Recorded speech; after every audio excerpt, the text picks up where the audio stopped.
You are listening to the Mother of All Talk Shows podcast with George Galloway.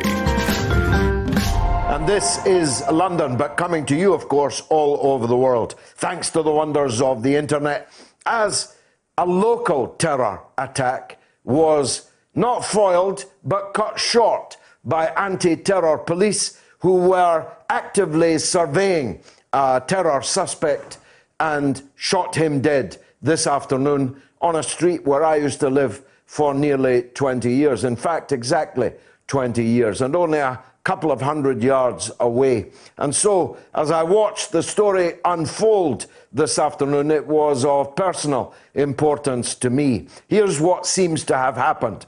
Two plainclothes officers were keeping this man under active surveillance. He went into a shop, he stabbed at least two people, and just outside the shop, the police shot him dead. So full marks to the security services. This was someone, obviously, that needed to be under active surveillance. No doubt there will be questions as to how this terror suspect managed to stab two people, one of them reportedly seriously. It's low rent so far as terrorism goes. It's not exactly the Twin Towers. It's not exactly hijacking airplanes. The suicide belt was a fake one, just like the London Bridge one. But it does show that in our midst, we have people who are nursing their wrath to keep it warm and are ready to murder absolutely innocent people in Streatham, on Streatham High Road, ready to murder. For what? What was in the mind of this evil, wicked terrorist who now, thank God, lies dead? What was in the mind of Donald Trump and Benjamin Netanyahu when they unveiled what they called the deal of the century, which has gone down like a lead balloon everywhere? The Kremlin described it today as a breach of international law, United Nations resolutions. The King of Saudi Arabia told the Palestinian president, Mahmoud Abbas, that the position of the kingdom had not changed and would not change towards the Israel-Palestine conflict. No Arab leader has supported it, although 3 Arab ambassadors were present for its unveiling. I don't know if the two authors of the plan had a ball and chain around their collective ankles. One of them is indicted on serious corruption charges. The other merely impeached and on trial for his life until 24 or so hours ago. The plan takes away the whole prospect laid out in the Oslo agreements of a two-state solution. You could argue that that two-state solution was already dead before the deal of the century was even half written. 600,000 Israeli settlers in the very territory that was supposed to become the Palestinian state, according to the Oslo prescriptions, have put paid to any possibility of that. It seems to me, as someone involved in this subject for a very long time, that the parties would be better going to Moscow than Washington, because it's abundantly clear that Washington is on one side of this conflict, whereas Moscow, Russia, Putin, Lavrov have leverage and credit in the bank with both sides of this conflict. The relationship between Russia and Israel is close, if a little vexed from time to time, not least when Israel is shooting down Russian airplanes. But as could be seen at the commemoration of the liberation of Auschwitz, Russia has enormous moral standing amongst Jewish people everywhere in the world, and including in Israel.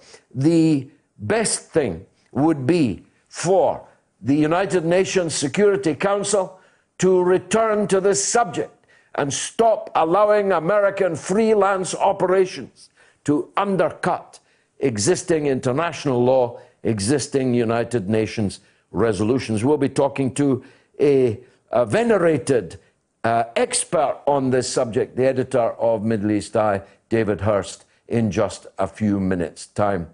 As I said in my introduction, the entitled classes of Britain are sobbing this evening into their wine and whining about the passport queues that they're going to have to stand in, they think, when they go for their next skiing holiday in Gstaad or Saint-Tropez for the summer or wherever it is that they are going. Right until the end, the Waitrose Brigade, the soft shoe shufflers with their wafts of cologne and chiffon scarves, have not come to terms with how Britain voted for Brexit. There was an article in the BBC website this week lamenting the fact that there has been a dramatic fall in the number of foreign au pairs available for hire to the entitled classes in London. I thought that story summed everything up, and I'm grateful to the great trade union leader, Paul Embury, for pointing it out to me on Twitter. Now, there's other issues, of course, going on in the world beyond Brexit and the Middle East. Brexit is a British issue, a European issue, but it's also an American issue because the plan clearly is, and you saw it in the presence of big Mike Pompeo coming over like a member of the family, the Sopranos, coming over to put the shoulder on the British government when it comes to future relations between our two countries. I want to make this clear because some people willfully misrepresent it. I have absolutely nothing against the American people. I broadcast to the American people 6 days out of 7 every week. My great-grandmother was the only woman in history, surely, to emigrate from America to Scotland in the 19th century. Some say she got on the wrong boat, but that's exactly what she did. So I have American blood in my veins. Many of my greatest heroes of sports and culture and music, acting, film, and so on are American. Some of the greatest people that ever walked the earth, and we'll be talking about the Hall of Fame later, are Americans. So it's nothing to do with enmity towards the United States or its people when I say to you that it is not taking back control by leaving Brussels and turning to Washington. It is not taking back control to become the 51st state of the United States of America. I fought for Brexit. I'll always be proud of the role that I played, but I did not fight to Brexit from the European Union in order to enter the United States of America. We want a special relationship between Britain and the United States, just not the kind of special relationship that Miss Lewinsky had with President Clinton. Do you get me? So we'll be talking about that. We'll also be talking about freedom of speech. How could it be otherwise when I, with 345,000 followers on Twitter, some of you are watching this on Twitter now, if some people have their way, you won't be able to do that for very much longer. And 345,000 people will not be able to follow me because I will not be on Twitter. The people who are roaming around, it's a kind of troll factory, identifying one target after another, and doing everything that they can to close them down, shut their mouths. In fact, there's a hashtag saying, "Shut Galloway down." Well, here's a message for you. You will never shut me down. As I said last week, even if you kill me, you will not shoot me down, because my words will merely take wings and fly farther and higher and reach more people, even if you did. If you put me off Twitter, I'll go somewhere else, and I'll take a lot of people with me. Now, it may have been idle boasting on the part of the troll factory. It may have been.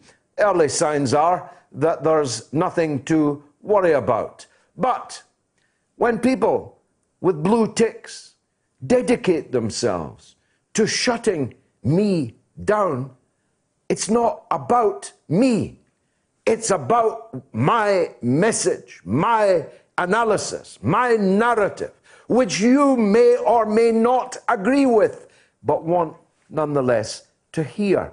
Because if you don't question more, if you don't listen more to more sources of information and analysis, how are you going to come to proper informed conclusions? So the issue of freedom of speech, I think, will probably be one of the themes of this whole show, as will the subject of forgiveness.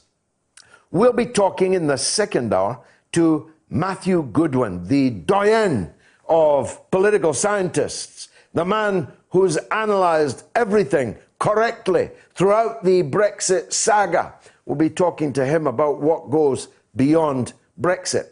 And we'll be talking to a working class poet of note. Now, it's not a small thing to be a working class poet. There haven't been many working class poets. We remember Robert Burns. We've just passed his annual commemoration. In Scotland, it's big. In Russia, it's big. In parts of the English-speaking world, it's big. Robert Burns was a working class poet, a man with a plough, a man working the land, a man with no money but words. Oh, what words. And I was thinking of just some of his words when I was thinking about our guest in the third hour. This is what Robert Burns said on the occasion of a national victory. It was a Thanksgiving commemoration thrown by the established church in England to thank the Lord for a national victory in arms. I don't know which national victory it was, but given the period of history in which it took place, it was unlikely to have been a glorious one from my point of view. This is what Robert Burns, the working class poet, said. Ye hypocrites, are these your pranks, to murder men and gie God thanks? Halt, desist, go nae further. God'll no accept your thanks for murder. I've got an update for you now on the developing story in South London tonight. It is regarded as a terrorist-related incident in Streatham. A man who was shot dead in the street on Streatham High Road at around 2 p.m. this afternoon was wearing a hoax suicide device around his waist. The Metropolitan Police have just confirmed this information about the incident, which has left 2 people with stab wounds. One person is now said to be in a life-threatening condition tonight. Security sources are saying this is a terrorist incident and thought to be Islamist related. The attacker is believed to have stabbed a number of people before armed police shot him dead outside Boots on Streatham High Road. The suspect was under surveillance by counter-terror police, and armed Metropolitan officers moved quickly to surround him, ultimately preventing him from stabbing more people because they were following him. There's very, very serious questions, of course, raised by all this. It's in no way churlish, because I absolutely commend the swift action of the anti-terrorist officers who shot this evil, wicked criminal dead. I absolutely commend the efforts of the security services and the police who are trying to protect innocent civilians. And that's a key point. They're protecting innocent civilians. I lived there for 20 years. I've been in that Boots 500 times. My own wife could have been in there this afternoon and could have been stabbed by this man. So all of us have to acknowledge, support, and admire the swift work of our security services. However, if 2 armed police officers were following him, the question does arise how 2 people at least were able to be stabbed by him. And to say so is not churlish and is not in any way to dishonour or disrespect the officers concerned. It's wonderful that not more people were stabbed, but one of the people who was is now in a life-threatening condition. So there will be questions about that. But the bigger question is how many of these people are living amongst us? How do we divert such people from reaching this phase of fanaticism, of extremism? How do we stop young people ending up dead on the street with a knife in their hand and a fake suicide belt around their waist? How many of these people are under close surveillance?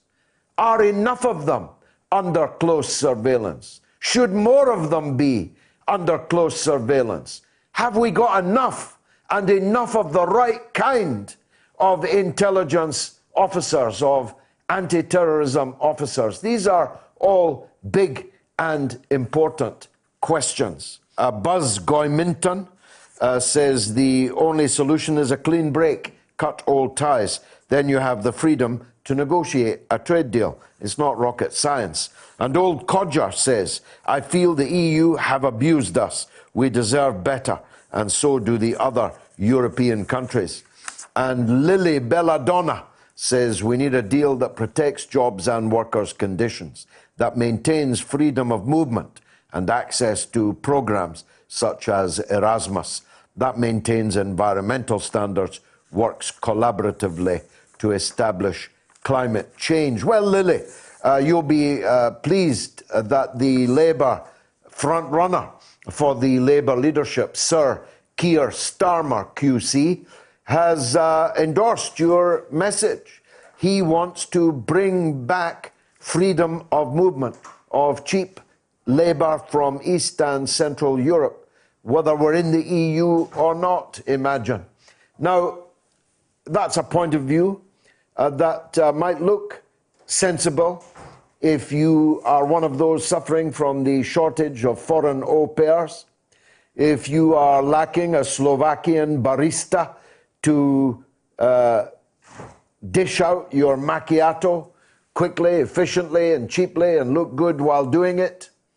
That might seem sensible if you're a user of cheap Eastern European tradesmen and women, a joiner here, a builder there, a glazier, a plumber. That might look good if you are one of those who has benefited from our 47 years of membership of the European Union. But the problem is you've only got one vote, the same vote as all the many millions of people who will not be queuing in the passport line at Gstaad for a skiing holiday or at Saint-Tropez for a summer holiday, who will not be hiring an au pair this year at least, and who have to do these fiddly jobs around the house themselves or find a mate's rate somewhere locally to do it. You see, it doesn't look so good if you're amongst the millions of British workers whose wages have been driven down by the oversupply of cheap East European labour, whose conditions have been adversely affected, who can't get access to public services because of the pressure on those public services caused by this bulge in population in certain places, places that have already been devastated by a decade, more than a decade of austerity since the crash of 2008. And that's Lily's message there. In a nutshell, sums up the tale of two Britons. A Britain where easy and quick access to the skiing slopes and the beaches of southern Europe, where access to unlimited cheap European labour is more important than the suffering of post-industrial, desertified post-industrial Britain. That's the dividing line, Lily. That's what gave us a red wall, Lily. That's why the red wall fell down, Lily. Can't you see, even now, can't you see? Why do you want freedom of movement? Is it because you love Bulgarians? Because I love Bulgarians. I love them so much, I want them to stay in Bulgaria and build up Bulgaria. I don't want to leave Romania's health service in ribbons, in tatters, because all of the Romanian health service workers have exercised their freedom of movement to come here and work, making life better for me, but worse for the patient in Romania. Can't you see, Lily? Even now, after all these years of arguing these things and listening to what I've been saying, you still can't see what's wrong with so-called freedom of movement? What's wrong with it is that it is a capitalist wet dream. Think about it. When I was a trade union representative in another lifetime, if I went into the boss with certain demands, and the boss could say, there are thousands of people out there, outside the gate, who'll work for less than you. How dare you ask for more? Can't you see it's a simple ABC matter of economics? And don't imagine that it has anything to do with race. First of all, a Bulgarian is exactly the same race as me. And if you want to talk race, it's people that are blacker and browner than me that are locked out of the European Union. Can't you see, Lily, that you have pursued this liberal chimera all this time and all this way, and still you can't see? Anyway, look, we've got another newsman, a young newsman, as opposed to a veteran on the line. It's Patrick Christie's to talk about this Brexit question. Patrick, thanks for getting through to us. That's all right, George, anytime. Now, I've been saying all night, I suspect you'll have noticed it too, the mood of those who opposed Brexit has, if anything, grown uglier since Friday night at 11 o'clock.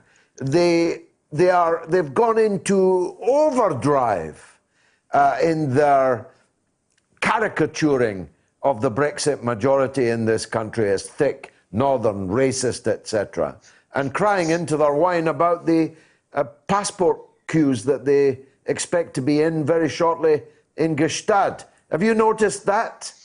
Well, what I will say is that I think that most of that has been online. I was at the Brexit Day thing at 11 p.m. on Parliament Square, and I was expecting there to be protests, and there actually weren't any. And I think that there weren't any because people realise that if they turn up in person, they look like idiots. They've lost the argument, and they're three-time losers. They've lost the general election, they've lost the EU election, and they lost, of course, Brexit as well. And I think you will see a lot of the kind of Twitter monsters that are out there. Fine, OK, but in person, I think there's a different tact. And actually what I will say is that I do think now that anyone who's against it is fundamentally against public opinion now, OK? They realise that they've positioned themselves wrong. They've lost the argument a few times, and if they go against it now, I think they just look stupid. So I would expect there to be a little bit of vitriol initially, but I think fundamentally right now a lot of people realise that even if they lost their argument there, they have to get on board. Otherwise, they just look a bit stupid. But this Keir Starmer, the front runner for the Labour leadership, he has accepted, I think, that we've left the European Union, but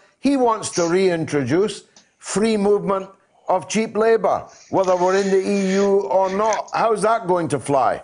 Well, and with respect, George, as somebody who myself personally does not vote Labour, I hope that he does stand on that ticket. Why? Because I don't think he'll ever get elected at a general election. I mean this with absolute respect. I think that's a fundamental misunderstanding of the way that the last general election result went. A lot of people are scratching their heads. Why did so many working class northern seats vote Tory, even though it must have pained them, even though it goes against what their grandfathers would have done and their great-grandfathers would have done? Why? Because the cheap movement of foreign labour was something that was actually a detriment to the working class in this country. And I think that if he wants to persist with that kind of line, that's absolutely fine, but he's going to have a very short tenure as Labour leader. Now, Patrick, finally, what about this fishing war? I've just been talking to Ron Mackay about it. That looks like the first battleground, doesn't it? The EU insists that they can continue to industrially troll our waters for our fish. And if we don't allow them, the deal might be off. What I would say about that is, first and foremost, the European Union talks a lot about environmentalism, and the way that they fish, not just in our waters, but worldwide, is very environmentally unfriendly. They use a lot of electric shocks and things like that, and that is awful. What I would say as well is that Boris Johnson's rhetoric about improving the north and improving, northern areas, well, one easy, quick way to do that is to give us our fishing waters back, and you'd see that, frankly, and I mean no offence to people living in some of these areas right now, but fishing towns in the north of England that have turned pretty desolate in recent years. And Scotland, too. you're right. You're absolutely right. And Scotland as well. That, and especially when it comes to Scottish independence, by the way, George, what's one of the best ways to win a few percent, and it will be won or lost on a few percent, is to return some prosperity to those areas. If the EU wants to play hardball over our fishing waters, and I'm very sorry, but again, I think they're on a hiding to nothing, and I think that no deal becomes more likely, and I think that actually they'll end up regretting the fact that they took such a hard stance on what is actually British sovereign territory. And you think Boris Johnson will stand firm? I do, and I think that, like him or loathe him, I suspect loathe him, Dominic Cummings, I think he's a numbers man, and I think that the second it turns out that actually the British public are in a way feel offended by the European Union's policy, and the second that happens in big numbers in polls, I think that actually we will see a strong no-deal stance, and I think they'll be able to portray it in a way that the British public can get behind. But then it is up to us to make sure that works. Now, when are you broadcasting these days? Are you on the morning show now, Patrick? I am. I'm doing the slightly later graveyard shift of 6:30 till 10 a.m. on Love Sport. I am, yes. 6:30 till 10 a.m. So you're up, what, at the crack of dawn, really? I'm up at the crack of dawn, absolutely, George. And yet yes, we've kept you up this late and you're still firing on all cylinders. Thank you very much. Thank you. Indeed. Thank you. That's Patrick Christie's of Love Sport Radio. Let's take a quick break. I'm sorry, it's been a bit of an unusual show tonight in that we have not been able to get the advertised guests on the screen or you on the phone. But I hope you think it's still been worthwhile. Certainly, the huge number writing to me on Twitter and by email is not diminished in any way. It's meant that I've had to speak for longer, so I'm hoping that the guest who's in the studio with me now will do plenty of talking. So that I don't have to, not least because he is the funniest, the most powerful, the most coruscating, working class voice I have found for many, many, many years. We're talking the authenticity of a Billy Connolly, though Billy was from Scotland and Chris McGlade is from Redcar, Middlesbrough, Teesside, an area not quite as glamorous as Scotland, but he's a working class man and he's with me now. You are a remarkable man in many ways, Chris.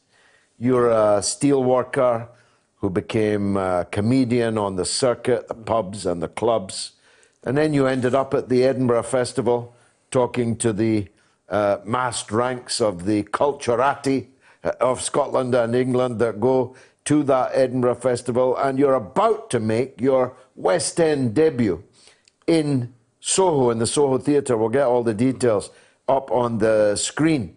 And you speak, I heard you yesterday, in the vernacular, warning to the international viewer, this is not received pronunciation. This is not how the royal family speak, but it's worth persevering. In fact, if I now lapse into my vernacular and talk to Chris in his, none of you outside these shores will know what we're talking about. So we'll do our best to make it palatable to you. Your writing is about life as seen from the working class in post-industrial areas that have been devastated, desertified, by public policy, by the EU and the economic system that it represents. In a way, it's a cry from the heart of these communities that you make, isn't it? It is. Our area has been devastated by, I mean, our steel industry's gone they closed our blast furnace in, I think it was 2015, which just devastated Redcar. And when you close a blast furnace, that's it. You can't rekindle it. No, there's been talk of trying to get it started again, but I think it's all just like pie in the sky, to be honest with you. So your community was devastated basically over the last 30 years. Yeah, I mean, I used to work at Cargo Fleet Steelworks in Middlesbrough, and I got finished in something like 1984, something like that, 1984, 85. So that was early in the Thatcher Revolution. Yeah, I started at British Steel when I was like 16 as a junior stocktaker at Cargo Fleet Steelworks on the hot banks. And I was there. I always remember at school, my English teacher was saying, like, your Oxford or Cambridge material, and I used to laugh at him, right? Because I've always like managed to put myself down all my life. And I started in the steel mills when I was 16 years old. And to be honest with you, I wouldn't have had it any other way. I wanted to go to RADA. I wanted to go to drama school and all this, you know.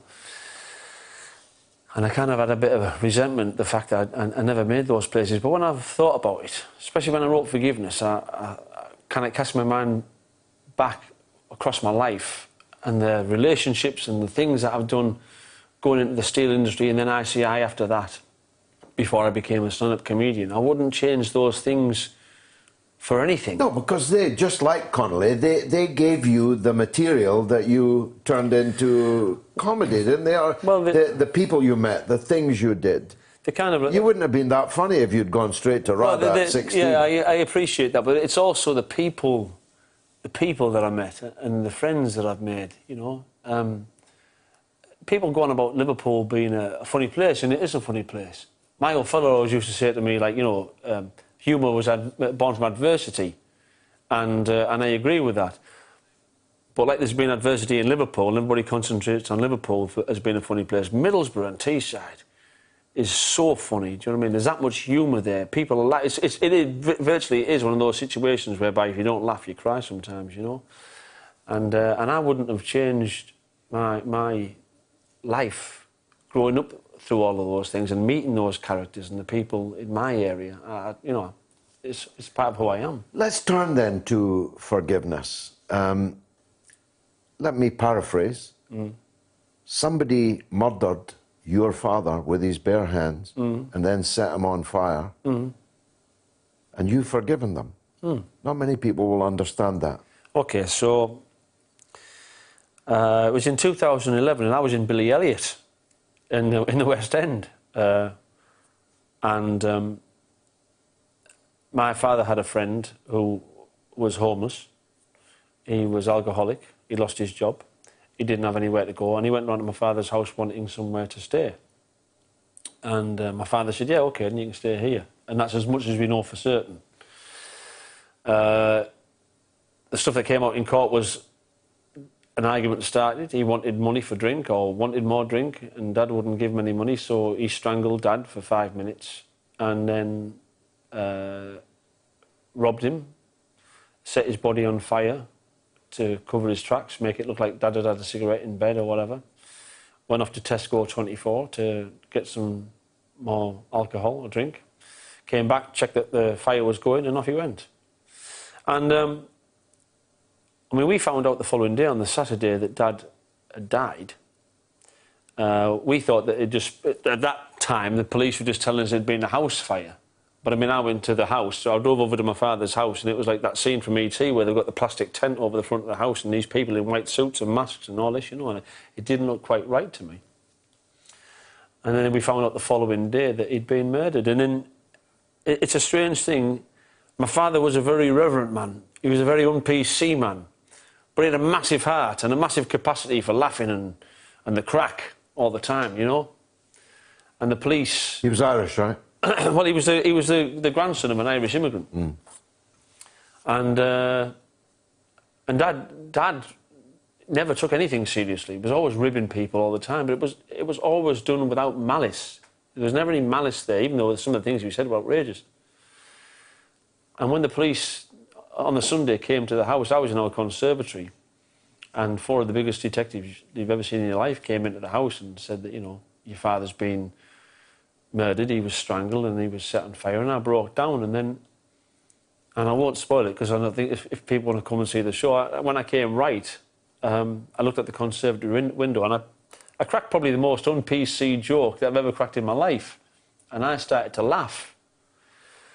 And the look on the policemen's faces was unbelievable. These detectives couldn't believe I'd told this joke and it was in the moment and I was laughing. And my wife at the time said, it's just his way. And it was just my way. But it was also my father's way as well, you see. And in that moment, I just felt him all the way down my right-hand side. And he was with me and he was saying, that's what you do. Go on, give it some. Don't get offended. And how quickly did they find the murderer? They found him within a day because he was sleeping rough. He murdered Dad on the early hours of the Saturday morning. And by the early hours of Sunday morning, they found him asleep in a lay-by in his car, drunk. And that's how they got him, you see. Did he plead guilty? Well, he did at first. He admitted that he did it. And, I mean, this was one of the worst days of all in court. Because, like, certain days in the court trial, you know, I was there for the full 2 weeks, but there were certain days that were worse than others. And one of the worst days was they had a massive television screen there, and they showed the footage of the interview in the police station. And for like maybe it was like a 4-hour tape, and then after what, maybe 3 hours 20 minutes, they asked him something, and he just said, "Yeah, I killed him. Yeah, I strangled him." And it was just like that. Yeah, it's just like, you know, it was like nothing. No remorse? There didn't seem to be at that time. I've got to be honest with you. And in that... Because remorse is necessary for forgiveness, isn't it? Well, I suppose... It would be for me. Well, it wasn't for me. Because I knew... You see, I believe that there's a force of darkness and there's a force of light. And I believe that they vie for people's free will all the time. And I think that force of darkness took hold of that man on that night. I mean, I've said this to a couple of people, but I've likened it to almost like that scene from The Exorcist, where the priest comes in to the room, the young priest comes into the room and finds that this possessed girl has killed the old priest, and she's laughing and cackling on the bed, and he gets angry, so he starts to attack the young girl.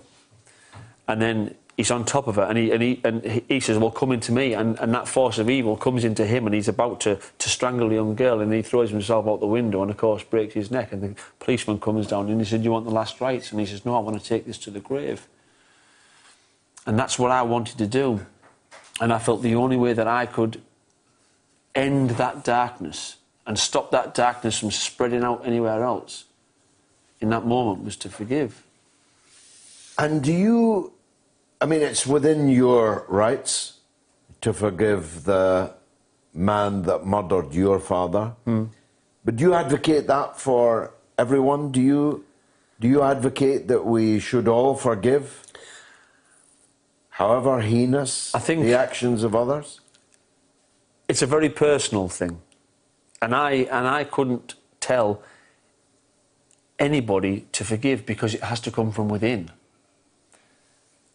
I might get emotional here, and I can't help it because it is such an emotive subject.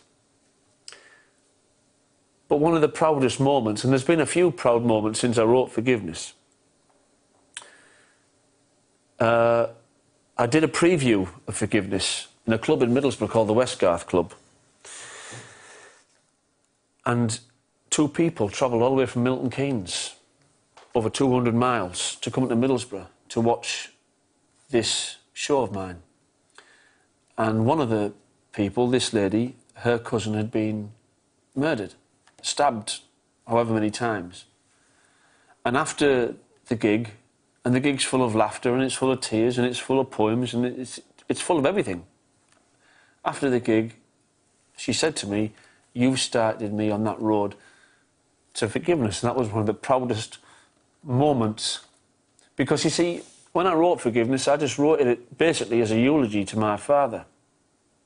I wrote it trying to pay homage to his life and to what he was as a man and to what he believed in, you know, and to all those working class stories that I grew up with. And I wanted to be a voice for that too. So for the very fact that this lady had travelled with a partner 200 miles and watched my show and felt as though I'd started her on that road to forgiveness, for me, it was just like mind-blowing, you know. And that was echoed through the Edinburgh Festival. It wasn't just people who'd suffered murder. There were people who'd suffered loved ones committing suicide, taking their own lives. So there's somebody who had suffered murder, came at the Edinburgh Festival. The people who came to the preview of Middlesbrough, they're now coming again to the Soho Theatre in London to see it, with another couple who've also suffered murder. And my ambition when I finished Edinburgh would be to fill a massive theatre with people who'd suffered and now see not just murder but suicide or any kind of grief or in any way where people had done them wrong, and get them all to laugh and laugh together and laugh at each other and hopefully try and get them to forgive as well. So it's cathartic, it's therapeutic in your view? Well, it has been for me personally. I mean, I've had, since it happened in 2011, I've had a certain amount of mental health problems, you know, or not, if you want to call them mental health problems. I've had to deal with depression and stuff like this and the old black dog, you know.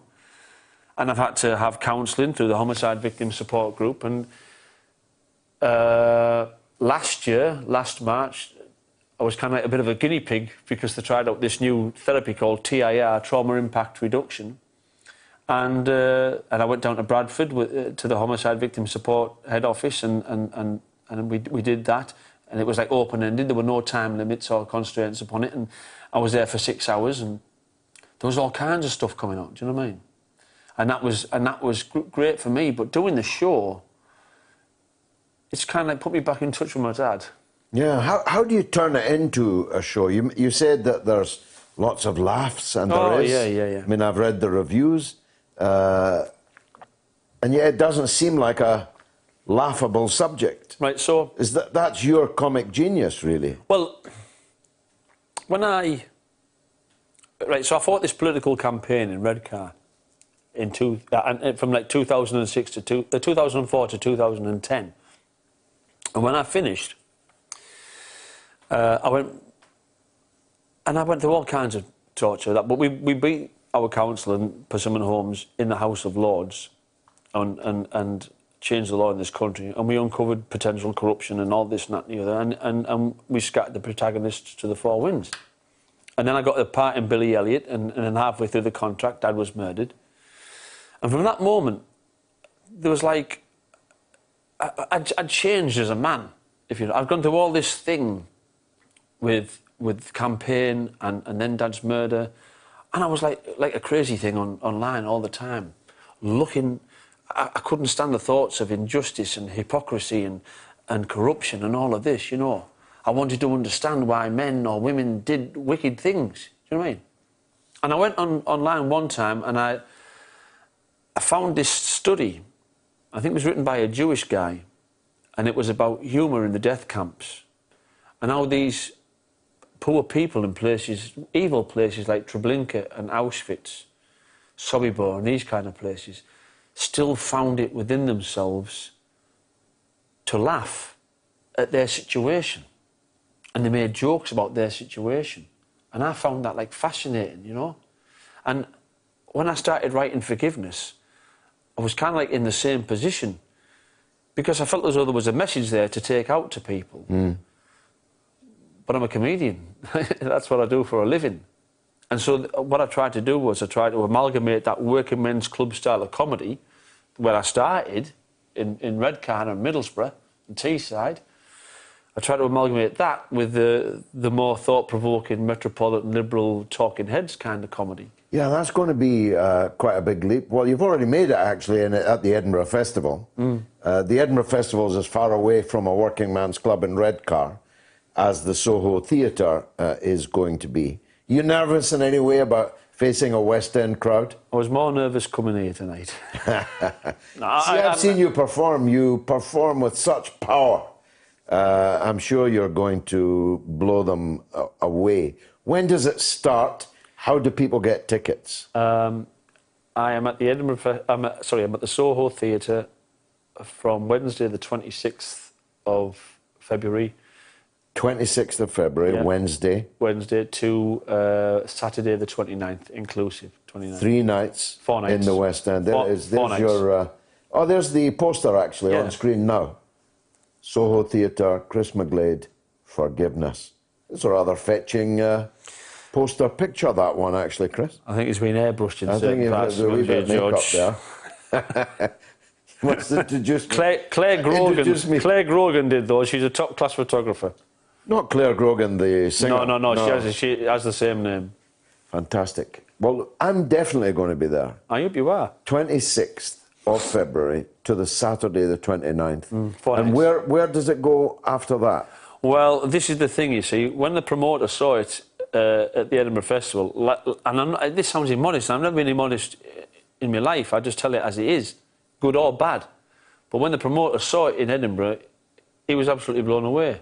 And he wants to take it on tour. But the problem with that is I don't have a name to sell tickets. So we're trying to sell the shows in the Soho Theatre, and hopefully we're hoping that generates interest from other people and other places, so that we can then take it out. Yeah, well, everybody didn't have a name in the beginning. They all made their name. Yeah, but I've been going 32 years, George. Yeah, but they don't know that. But I've been in the very short time that I've known you, I'm absolutely certain that there's a huge international, not just national, market, not just for Forgiveness, but for the style of invective and rhetoric and humour that you have managed to meld together. Not bad for a borough lad. Not bad for a borough lad from the Steelworks. Chris McGlade, I'll see you at the Soho Theatre. Shall I do my poem? Do you want to do a poem? Oh, I'm always up for your poems, please. Okay, so I wrote this poem. This is something this wasn't in the Edinburgh Festival, but I've decided, especially after what happened this afternoon in London, in Streatham, because I think the world's a mean place. Oof. Absolutely. And I think everybody is stirred up. I think the press, to a large degree, stir people up and play people off against each other. And I think that the whole country, the whole world, needs a bit more forgiveness at this moment in time. So I wrote this poem. It wasn't featured in the Edinburgh show, but I've tried to put it in for the Soho Theatre, and it's called Forgiveness. Forgiveness. Trips off the tongue like a lovey, doesn't it? But it's not so easy to do for most. Forgiveness. The art of lifting yourself above pain inflicted and never giving up the ghost on your ability to bear your soul, be human, to show that you have heart. Forgiveness. I've messed it up, sorry. I'll have to do it. Forget it. I was going great, then all of a sudden my heart started going, my AF kicked in. It's a great poem, but just forget it. I'll forgive you. Forgive me. Forgive me, for forgetting George. your lines. And I know that you won't forget them. No. On the 26th. 26th to the 29th. 26th to the 29th of February in the Soho Theatre. Chris McGlade. Give me another go. Let me have another go at it. Yeah, go on. Have you remembered it? Yeah. Hold on. Forgiveness. Trips off the tongue like a lovey, doesn't it? But it's not so easy to do for most. Forgiveness. The art of rising above pain inflicted and never giving up the ghost on your ability to bear your soul, be human, to show that you have heart. Forgiveness. It's never an ending. It's only ever just the start of allowing yourself to be at peace and accept life's warmth and love. Forgiveness. To fill your days with laughter, you only have to rise above. Forgiveness is a key to unlock a door of hope and bring your spirit truth. Believe me, forgiveness is the way for all of us, and I am living proof. Fear not, any shame or ridicule. Fear not hate or spite. Still forgive the ones who do you wrong, and sleep sound and deep at night. Let forgiveness cast off your shackles of anger and doubt. Be tormented by dark angels and grief no longer. Allow yourself to forgive someone, and let's all make this broken world much stronger with forgiveness. There you go. Brilliant, fantastic. I look forward to seeing you in the Soho Theatre. Thanks very much. You put me off there looking at Chris McGlade. I was looking at you too longingly. Poll number 2. How long did your New Year resolution last? A week. B, a month. C, still resolving. You can vote now on my Twitter feed. The man who was shot dead by armed police attacked 3 people with a knife, and he's just been named as Sudesh Aman. That's Sudesh, second name Amman, like the city, Amman. It's been widely reported now that he had just been released from prison after spending time for terror offences. He was under active police surveillance at the time of the attack, which police believe to be an Islamist-related terrorist incident. He had a hoax device strapped to his body. 3 people were injured, with 1 person still in a life-threatening condition. In the last hour, Prime Minister Boris Johnson has said the government would announce further plans for fundamental changes to the system for dealing with those convicted of terrorism offences tomorrow. Didn't he say that after the London Bridge attack? Just saying. Didn't he say it would be an end to early release for terrorist prisoners? This prisoner was released halfway through his sentence, just like the last attacker on London Bridge, according to the information reaching me. Gunshots were heard on Streatham High Road just after 2 o'clock this afternoon. Reports suggest a man entered the shop and started stabbing people. It appears he then left the shop and stabbed a woman. These big, brave Islamist fanatics shouting their Allahu Akbar, stabbing women. Witnesses reported hearing 3 gunshots and seeing a man lying on the ground outside the Boots pharmacy as armed police approached and shouted at those nearby to move back.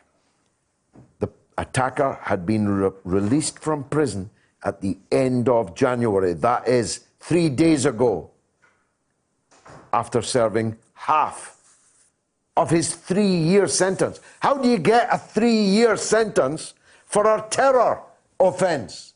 And how do you get out halfway through a 3-year sentence for a terror attack? This is unbelievable, this. And Boris Johnson did say, I'm hearing in my ear, at the time of the London Bridge attack, that there would be no more early releases for terrorists. And this guy gets a 3-year sentence and gets out after 18 months, and he's out 3 days, and he's stabbing people in Streatham. Women, stabbing them. And thank God for those armed officers that were there. Otherwise, he'd have stabbed many, many more. I'm furious about it, actually. Chris, have you got a graphic of my book that I was talking about earlier? Can you put it up? Just so people can see it. It's very beautiful. That's it. My debut novel, Queensway. You can get it. info@georgegalloway.com. Thanks for that, Chris. I appreciate it. That's 3-4 unsold. Lord Manchester said Sinn Féin had the first woman MP, indeed, Constance Markovich. She refused to swear foul blood oath to unelected monsters. It's funny, the person they always put up as being Britain's first woman MP was not actually Britain's first woman MP. Britain's first woman MP was Markovich, the Sinn Féin MP. Mr. Gossamer, again, Ireland should think about joining with the UK in a trade deal. Get out of the EU and embrace self-determination. Well, that's a matter for them. Monetising dissent. Is George arguing for free movement of capital and goods and restrictions on workers. Not very socialist, is it? Actually, no, I'm not arguing for that. I'm actually against allowing capital to be exported. I'm not in favour of free movement of capital or free movement of labour. It's quite simple, and it is quite socialist. George Maxwell says the SNP are like the biased broadcasting corporation. They rely on somebody else paying for them. Emails now. This one from Mike B. After the list of homegrown terrorist attacks by mainly individuals from young men with extremist views, I believe it can be mainly traced back to Blair and his close friend, neocon George W. Bush. Had there been no total annihilation of various Middle Eastern countries and many, many innocent, unnecessary deaths, these atrocities in our streets would be at least lessened, if non-existent. I don't believe that, Mike. Of course, our foreign policy has massively enraged and radicalized large numbers of people. But there are people who would have been radical and extreme whether we had followed that foreign policy or not. Germany didn't attack Iraq. Neither did France. But innocent civilians in Germany and France have equally been mercilessly attacked by the same kind of people. It's far too formulaic, what you've said. It's a contributory factor, no doubt, and MI5 predicted that it would be to Tony Blair before he did it. Dame Eliza Manningham-Buller, the then head of MI5, told Tony Blair that there would be an increase in domestic terrorism if he did this. I told him many times and rather more forcibly than Dame Eliza did. But that's not the whole answer. In any case, that woman on her bike outside Boots in Streatham High Road that was stabbed today had nothing whatsoever to do with Tony Blair and his foreign policy. It is a sin. It is a sin in any religion, a crime in any language, to hurt, maim, murder innocent people for the crimes of guilty people. James in Dundee said, it's hard Brexit all the way. Europe are running scared. They need us more than we need them. I think more countries will follow suit and leave, but personally, I couldn't care. I only want what's best for Scotland and the UK as a whole. Rod says, looking forward to the book. Never mind the man in the high castle. George is the man on the high horse. Very good. Thanks, Rod. Corbyn's absolute first priority when he became Labour leader should have been to reform the Labour Party from a neoliberal Blairite party back to a socialist working class one. Instead, he buried his head in the sand and ignored the threat from the Blairite quislings until the Blairites manoeuvred Corbyn into an electoral death trap, U-turn on Brexit, which clearly Corbyn only did as yet another act of appeasement for the Blairites. But if he had purged them, he would never have had to appease them in the first place. And this, says Dave, I will never forgive Corbyn over. George says, I'm sorry I missed the Workers' Party launch in Birmingham, but I hear there's going to be an event in Cardiff soon, so I'll definitely be there. I just wanted to say that this unsubstantiated attack on you by the troll factory to get you removed from Twitter is an absolute omni-shambles. Who are they to dictate who can and can't have their say on social media, a medium designed to promote open discussion and debate? I don't even remotely agree with Katie Hopkins, but I do believe in free speech and not censorship. Letting celebrities dictate who should be censored and banned is a really scary step towards an Orwellian nightmare. This is around the same time that Elizabeth Warren announced she's embarking on a campaign to tackle disinformation. Why is she an authority to trust on information? The Ministry of Truth delivered to you by the woman who just got wrongfully accusing Bernie Sanders and who lied about our CV and heritage. Anyway, wish you all the best. Thank you for that, George. Gary from Newport says, I was very impressed to hear that China built a hospital within 8 days, but the question arises, is it built with the stringent building controls that we use in the West? I have my doubts. Gary, get out of here. Have you been in a British hospital recently? Stringent building controls?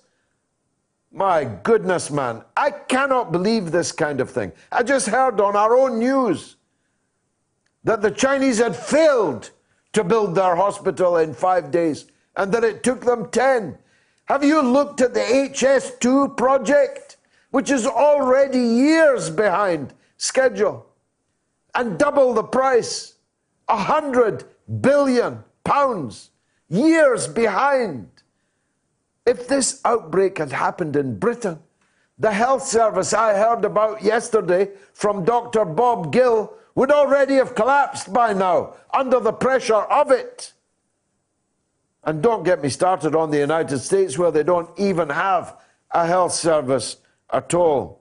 Will in Singapore, 6 against competition, 57 places below them in one cup. Knocked out despite winning in the other cup 3 days later. Against competition their own size. No wins in 3. Whose head should roll, George? Ole, Woodward, or the Glazers? All of them, I say.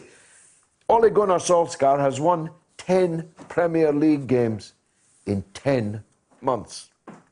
Dear George, loving the show as always. I can't help thinking that you were twinned on Twitter with Katie Hopkins for culling purposes by a group that includes people who agree with Katie Hopkins and who had traduced Corbyn and yourself to give the appearance of fair-minded denial of free speech. It backfired. Don't you love own goals? Says Tony Getliff. I do. I quite like them. How long did your New Year resolution last? A week, 24%. A month, 9%. Still resolving, 67%. Not sure I believe what the cops tell me. Remember that Brazilian guy they murdered? Get out of here. He's just been released 3 days ago from a terrorist sentence of 3 long years, cut to 18 months for good behaviour. Neil Williams, amazing how people say religion is the problem when by far the greatest destruction and terror on earth is caused by capitalism. People take the bait so easily. And Wesley Mank says the loons were active terrorists while in Syria and Libya, but we called them moderates, didn't we? And Rico Rodeck says, I haven't paid a TV licence for 15 years. Mike in South Carolina says, after Labour having lost in the UK, Bernie Sanders could certainly benefit from your endorsement in the 2020 election. Please give him your endorsement while it can make a difference here. Well, I've been supporting Bernie Sanders since 2016, and I'm fully behind him now. White Patrice says the British destroyed the Middle East with the Sykes-Picot and colonisation, and George Galloway blames the United States for the legacy of their wretched government. No, the British did destroy, with the French, the Middle East with their Sykes-Picot agreement. The problem is the Americans are making the Middle East even worse than Sykes and Picot. We thought it was as bad as it gets to have 23 artificial Arab states not only failing to cooperate with each other, but oftentimes cooperating against each other. We thought that was as bad as it gets. What Donald Trump and previous United States presidents, all of them, have done is to make that bad situation even worse. New Scotland TV, MPs have private security and special police numbers. Why would they care if domestic terrorism increases? Fear and war makes them money. Well, I had no private security and no special police numbers when I was an MP. I was hospitalised when I was an MP, in the street, for my political views. That's why I'm wearing a hat, don't you know? I was hospitalised, and the Parliament did nothing about it. Murray Mack says the fact that these guys get out but not Assange tells you all you need to know about the people who control us. And Maury Mack says, has the Chinese hospital got Grenfell cladding? Probably not. Quite so. With regards from Slovenia, I've emailed to your show before and still wish to remain anonymous.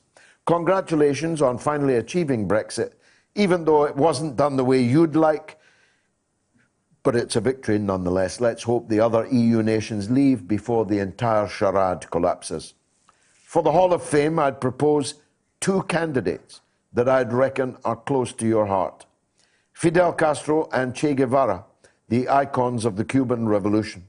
They both deserve a place in the hall for proving to the world that there can be an alternative to neoliberal imperialism and giving hope to the poor, suffering and oppressed, that they too can forge their own path forward. With regards from Slovenia, thank you, Slovenia. The Hall of Fame will have to be next week now, but I promise you it will be. And it will be twinned with another item, the Wall of Shame. So we're taking nominations for the Hall of Fame and also for the Wall of Shame. My friends through the glass didn't get the graphics together efficiently and quickly enough. Paul V says, you mentioned it in passing, but what's happening in France is truly extraordinary. Now the firemen are on strike and marching, and the scenes of police and firemen fighting in the streets are like medieval battle scenes, plus clouds of tear gas. Can you invite someone from France to talk about what's happening and how Brexit may be part of the outcome? It's a very real thing there. I had a taxi driver in Antibes in late 2018 who couldn't wait to tell me all about it once he realized I was English. All the best for battling in without phones. Trust me, everyone who watches weekly is rooting double for you this week. Thank you. God bless you, Paul. We did have a yellow vest guest a few weeks ago. Let's try and get another to update us. Robert Stark says, I wonder if George would care to discuss the Glasgow effect, whereby the excess mortality cannot be explained by ordinary correlation with indices of deprivation, etc. I tried to call, but the line is busy. Interestingly, one hypothesis concerns the way that football has come to dominate the lives and identities of males. I think this theory may have been disproven. There's a growing body of work on it now in Wikipedia entries, etc. Robert Stark. There's no hope for me then if football dominating your life is an inhibitor to long life, because not only me, but all my sons are completely obsessed by it. Orators and men of conviction are rare in our times. George is such a man. He's often vilified, but there's a reason, because he's a very unique individual who's a politician with integrity and compassion for humanity. Articulate, thoughtful, assertive. He speaks what he believes, no matter what personal attacks are aimed at him. He will always be the man to stand up against the establishment and make them eat their own words. He speaks truth to power and has infinite personal character and integrity. A Twitter ban will not silence his intelligence, sharpness, and eloquence from reaching those who care about humanity. John, God bless you for those wonderful words. Thank you. Indeed. Dave in Birmingham says, I'm a stable fan of yours always. On a change of theme, what's your take on Mike Pompeo and his sudden friendship with President Lukashenko and Belarus? Is this development really about oil? Or, as I suspect, is this far more a political strategy game? Dave, I was thinking exactly that same question. What was Pompeo doing in the first American contact with Belarus and Lukashenko for many years? What is he up to? I'll probably find the answer next week in Moscow. And Alina says, this brigade, now grown into an army, determined to patrol and have jurisdiction upon free speech, worries me sick. And this from a non-religious white European pacifist 57-year-old woman. I cannot begin to imagine the grief and fear minorities are experiencing, and whoever is not seeing the parallels with 1920s Europe needs to give their heads a good shake. And Harjit from Hounslow says, I was one of the 3-pounders and later 25-pounders who joined the Labour Party in order to vote for Jeremy Corbyn. Should I part with another £25 to vote in Rebecca Long-Bailey and put the same effort behind her? Would she really be a continuation of Corbyn? Your advice, as always, will be much appreciated. Well, it's not really my business, Harjeet, but you've tempted me into the fray. I knew Jeremy Corbyn. Jeremy Corbyn was a friend of mine. Rebecca Long-Bailey, you're no Jeremy Corbyn. To be fair, you're not even pretending to be, but even if you did, you would not be able to do so. You are, at best, a mini-me, Jeremy Corbyn, with less to offer, less political fidelity, less ability, less strength. The Tories and their media would tear you to pieces. You're out of your depth as a candidate for leader. I've never met you. I have no animus towards you. I know that many good people, most good people in the Labour Party are supporting you, but I am entirely unconvinced.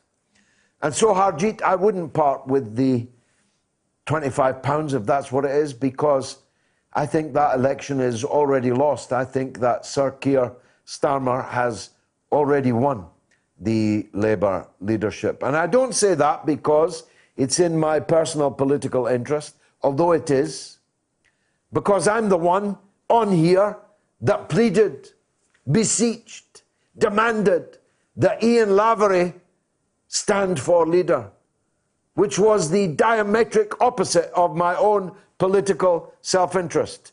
Don't forget that now, because there are some of you Corbynistas that like to forget that which is not convenient to how you're feeling right at this moment.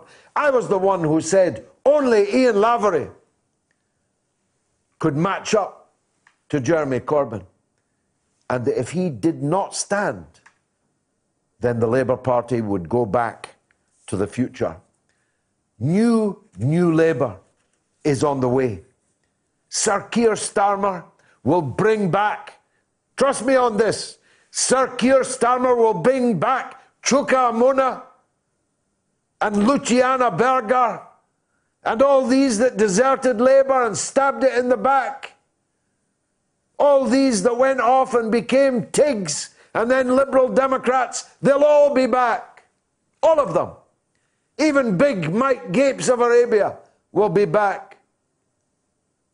Labour under Starmer will be new Labour. Tony Blair's picture will be turned back to face the room. Starmer is Blair. Less polished, less good, but the closest thing that they could get to Tony Blair. And he's going to win. So what does that tell you? I think there is no point in anyone who calls themselves a socialist staying in a Labour Party led by Sir Keir Starmer. It's just me. It's just the way I feel. Are you listening? Says, mine was to love this is his New Year resolution. Mine was to love my wife more than last year. A hard resolution to keep. Katia's Compass says, I made a New Year's resolution not to make New Year's resolutions about 20 years ago, and I've never broken it. Jane A says, well, I did watch 3 minutes of fake news this weekend on the BBC, but that will hopefully be my last outing, George. And the Good Apple Club said I did not make any New Year resolutions. All Dirt says I never do them. They never work. I prefer having them throughout the year, but never in January or February. Winter time is too depressing. Anyway, that's actually a very good point. Andy says I'm still resolving a resolution. Debbie Wiles says I was waiting for the Chinese New Year, but they cancelled it. I guess I'll keep smoking until next year. I made 20 years ago. Well, the Chinese did cancel their New Year meaningfully, but they have gotten to grips with this virus with astonishing power and strength. No other country in the world could have done that. Human says, well, my resolutions are mostly related to the incidents happening to me. Honestly, I don't think of resolutions from the Gregorian perspective. Very, very, very impressive. The Gregorian perspective. Simon says, we saw Chris McGlade's show at the Edinburgh Festival in 2017 and 2018. They were absolutely brilliant. He's a great man, as are you. Look forward to the shows this month. Thank you, Simon. I'll tell you, if you go and see Chris McGlade at the Soho Theatre, you'll thank me for encouraging you to do so. I promise you that. Corbyn's absolute first priority. I've done that one. That was from Dave. This one is from Michael Cardos.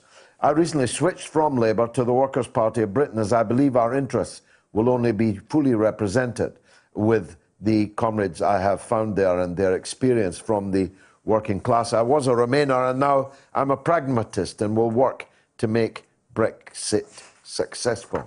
That's all we're asking from everybody, really. We're asking from everybody that whether you were for or against Brexit, that you try to make the best of Britain.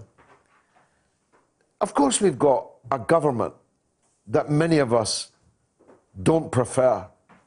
Of course, we've got institutions that are misfiring and are letting us down. Of course, we have a political and media class that is oftentimes atrocious. But this is for Britain. We should be buying British. We should demand governments that will invest and buy British, invest in Britain, will refuse to take back control from Brexit only to hand it to Washington, that will refuse to invade, occupy, sanction other countries. A Britain like the one I talked about in my short that we played in the first hour. A better Britain, one that we can be proud of.